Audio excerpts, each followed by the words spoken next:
Hi everyone, namaste. I'm Jill Loftus of Nuit, Astrology. Welcome to your planetary energy forecast for the week of January 30th, 2023.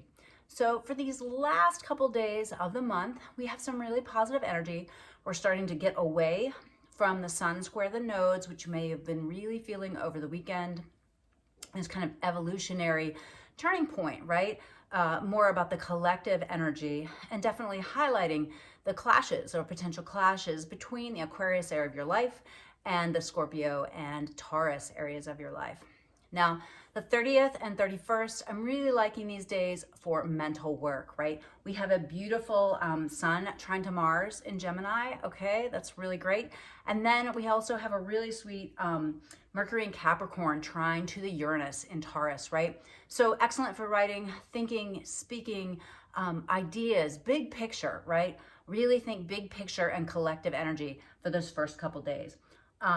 The 31st also has a really nice Gemini moon flow to the sun. So ideas, right? Lots of beautiful ideas.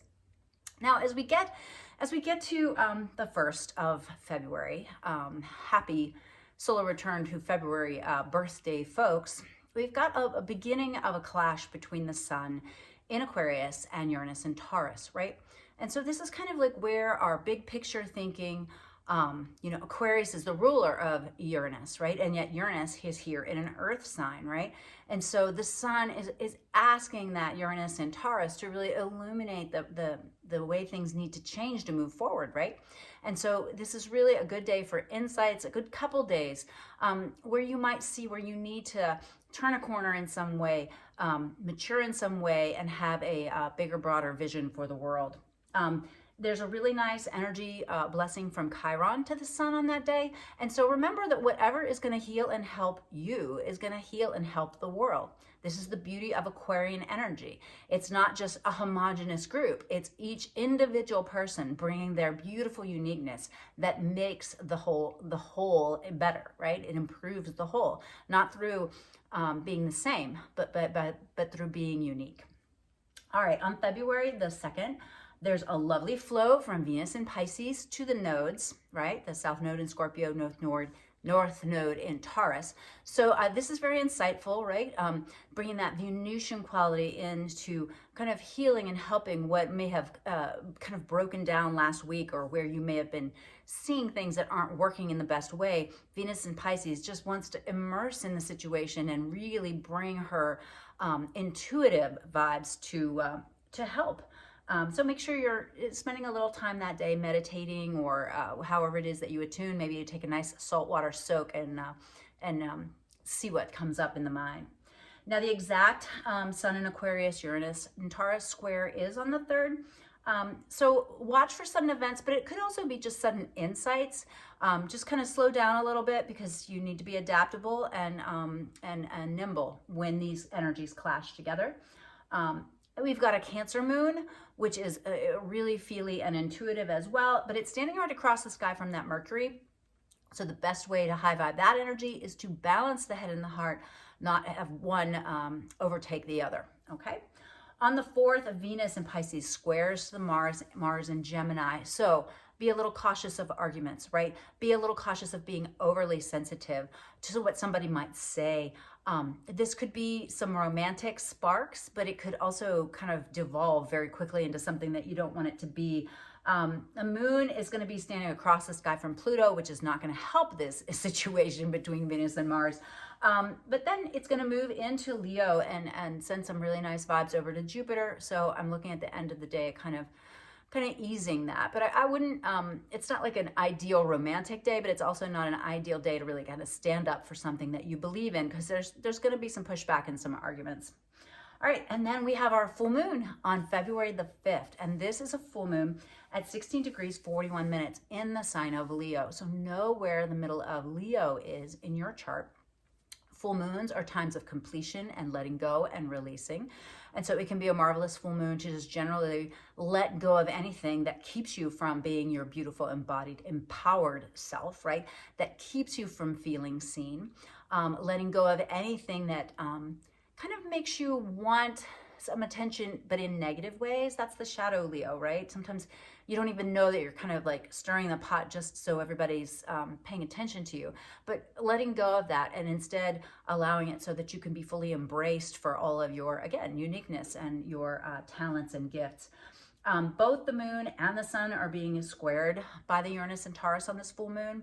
So there is some angular energy here. Again, it's a little bit of a slowdown. You probably have already seen what might be coming up, like what this full moon is building to from the, from the sun coming into that square with the nodes, right?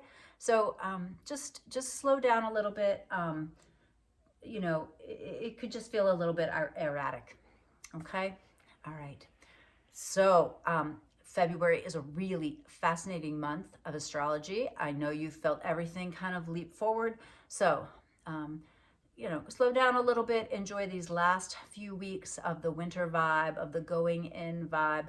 Prepare for that Pisces season and really filtering out the last bits of what we need to resolve before we move forward into Aries season, which is the true new year. All right, let's see what the tarot has to say. Thank you for watching. Please comment, like, subscribe, share with your friends if you find it helpful, and I'll see you in a minute.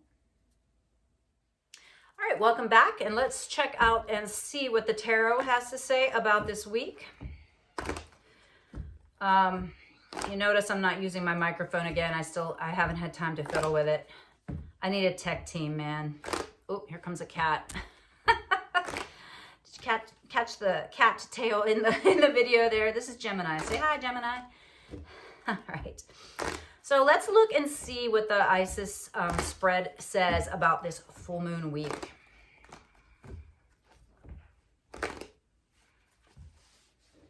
All right. Cards are ready. So where we start out is kind of like, okay, it's like the culmination, like where we're at, where we were coming from, right? And we've got the Lovers, all right? So we've come upon something that we really like, that we really think is important. Maybe a new person has entered the picture and we're ready to move forward. I mean, thank goodness things are moving forward, even though it's a lot, right? So this is really a great starting point. And then the present environment. Four of Pentacles. So there's this kind of a feeling of like, well, I better hang on to my resources. I'm not sure exactly what's going to happen. I know that there is a deep sense of like waiting for some kind of shoe to drop. And I can, point at a lot of things in the world that make it that way. I can point at a lot of things astrologically that make it that way. But here's the thing that's like, just be aware that you're kind of in that state of like conservation in a way. All right. And then we have the Ace of Cups. So we are really, really wanting something that like really makes us feel inspired. We are really needing that renewal of optimism and of emotionally excited about a new beginning.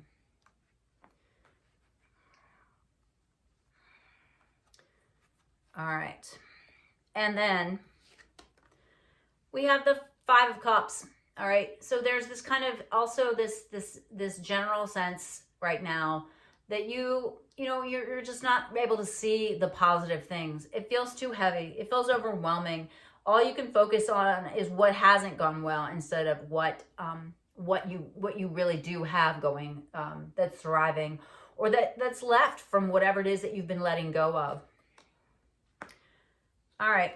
Key card of the future, new beginnings, new concrete beginnings, earth plane beginnings. This is financial stuff. This is like a new home, a new bank account, a new job, like an actual thing that like you're actually starting new.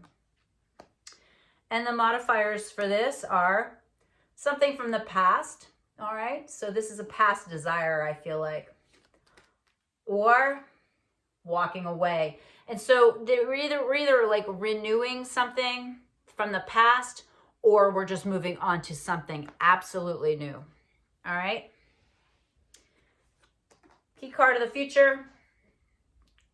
That's the High Priestess. All right. This is spiritual energy. This is, hey, Yeah, you're doing this new practical thing. You're doing this like new earth life thing, but never forget your support from the goddess. Never forget your own creative power of manifestation.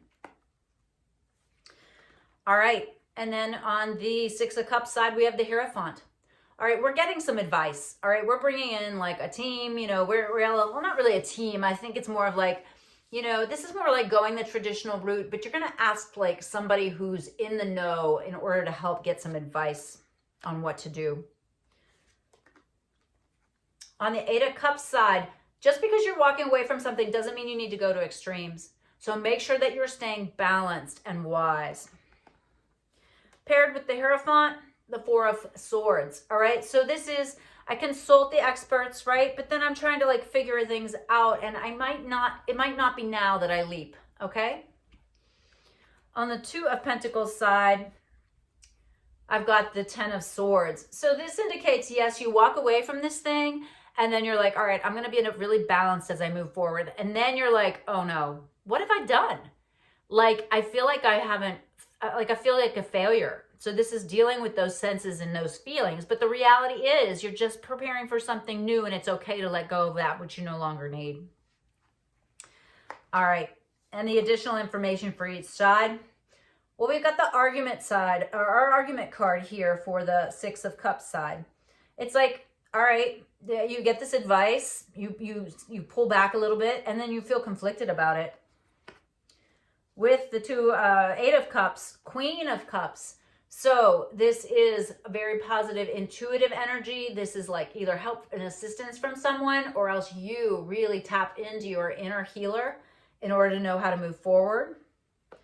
Paired with the Five of Wands, we have the Six of Wands. All right, so there's this internal conflict, but yet you're starting to receive some recognition. You're starting to be noticed. And so it's okay. It's okay. It's very Leo, right? It's like, oh, well, I don't know. Who am I to get this goodness, right? Why not? Say yes. And paired with the Queen of Cups, we have the Ace of Wands. So initiation, beginning again. All right, two very distinct energies here, right? There's something new that you have to begin, right? We're starting with the Ace of Pentacles. And so it's either something that you've worked on before, or you're letting go and starting something new. Be very aware of your gifts as a spiritual being, having a human experience. Okay, don't forget that in all of this. And then on the Six of Cups side, if you're renewing something from the past, get some advice. You know, it might be time to slow down a little bit, even though that advice might leave you feeling conflicted. There's going to be some recognition that you're moving in the right direction, so look for that. On this other side, we've got that Eight of Cups, right? We're just letting go of something. We're walking away from it. Doesn't matter how much time or money we spend on it. It's done. But that can cause you to go to extremes, and so be careful. Don't. Just because you're walking away doesn't mean you have to burn anything down, right? Just walk away and be balanced, and realize that you may experience moments of regret or feeling like you did the wrong thing. But remember, you're just clearing space for what's next. What's next is you being much more intuitive, much more in touch with your inner self, your feelings, right? The Ace of Cups energy, right, coming in through the Queen of Cups. And then we have the Ace of Wands. You get that inspiration. You decide, you figure it out by the end of the week. You know what direction to move. So all in all, I think this is a really good spread for the week. I'm excited for these new opportunities for you. Happy full moon, everyone, and I'll see you next week. Bye.